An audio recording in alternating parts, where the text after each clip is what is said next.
నిజంగా కూడా సింగ సముద్రం జలాలన్నీ కూడా మరి ఇక్కడ దుంకుతూ ఉంటే ఈరోజు చాలా సంతోషం. 7 గ్రామాలకు సంబంధించినటువంటి రైతులందరూ కూడా ఈరోజు చాలా సంతోషంగా ఉన్నారు.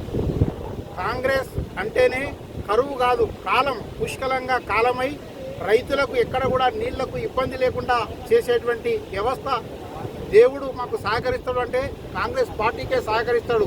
ఆనాడు దివంగత ముఖ్యమంత్రి డాక్టర్ వైఎస్ రాజశేఖర రెడ్డి ఆయన హయాంలో పట్టనే పూర్తి కాలం అంటే మళ్ళీ ఇప్పుడు మా ముఖ్యమంత్రి రేవంత్ రెడ్డి గారి యొక్క కాలంలో పట్టనే పుష్కలమైనటువంటి కాలం. ప్రాజెక్టులు నిండుతూ ఉన్నాయి, ఎక్కడికక్కడ నీరు సమృద్ధిగా దొరుకుతూ ఉన్నది.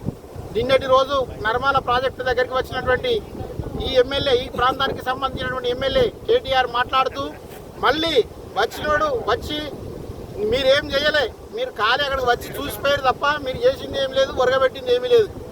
ఆ 5గురు అక్కడ చిక్కుబడబెట్టినటువంటి 5గురిని కూడా కాపాడింది రాష్ట్ర ప్రభుత్వం, తర్వాత ఆ కేంద్ర ప్రభుత్వం. మరి బండి సంజయ్ వచ్చిండు, బండి సంజయ్ కూడా మాట్లాడిండు, ఎస్పీని అభినందించిండు, అటు కలెక్టర్ గారిని అభినందించిండు. కానీ మీరు ఎటుపెట్టి రేవంత్ రెడ్డి గారిని టార్గెట్ చేస్తూ రేవంత్ రెడ్డి గారు తిరుగుతలేరు. రేవంత్ రెడ్డి గారు అక్కడ హైడ్రాతోటి చర్చలు జరుపుతుండు, లేకపోతే ఒలింపిక్స్ వాళ్ళతోటి క్రీడాకారులతోటి చర్చలు జరుపుతుండ్రు అని చెప్పి అనవసరపు మాటలు మాట్లాడి ప్రజల లోపల నువ్వు చులకనైనవు తప్ప వేరే మాట లేదు అని చెప్పి ఈ సందర్భంగా తెలియజేస్తూ ఉన్నాం.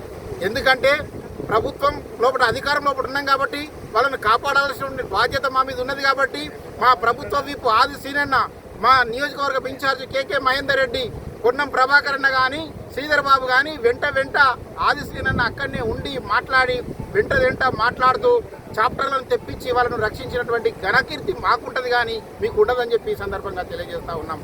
ఎందుకంటే మీరు ప్రతిరోజు కూడా విమర్శలకు తావించడు తప్ప మంచి చేస్తే మంచి చేసిరని చెప్పాలి, చెడు చేస్తే చెడు చేసిరని చెప్పాలి. కానీ మీ లోపల అలాంటి సద్గుణం ఎక్కడ కూడా ఈ సందర్భంగా కనబడతలేదని చెప్పి తెలియజేస్తూ ఉన్నాం. మరొక మారు మీరు ఇలాంటి చిల్లర మాటలు మాట్లాడి ఈ వ్యవస్థకు అంతటికీ కూడా ఈ దుస్థితికి కారణం ఎవరు అని అంటే గత 15 సంవత్సరాల నుంచి పరిపాలించినటువంటి కేటీఆర్ అని చెప్పక తప్పదు.